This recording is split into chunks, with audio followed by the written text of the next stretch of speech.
Hei, siin krüptogaraaž ja täna 12. mail on plaanis õhtul teha väikene live ja live saab olema siis erilaiv ja laivis vastan siis inimeste küsimustele, mis nad on siin mõne laivi jooksul esitanud. Ja küsimused on järgmised. Kas tõesti on viimane krüptorodeo? Jah, vastan ja tõestan ära, miks ma nii arvan.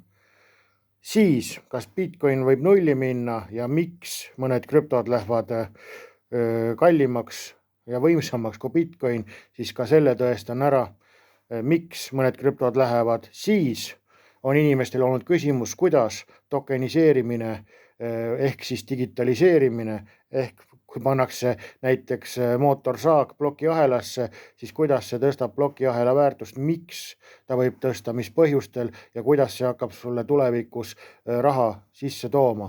Et kõikidele nendele küsimustele katsume täna õhtul laivis ära vastata. Laivi algusvahemik on õhtul kella 8 kuni siis õhtul kella 11. Miks selline algusvahemik, sest eraelu on, kartul vajab maha panemist. Tšau, pakaa, näeme garaažis.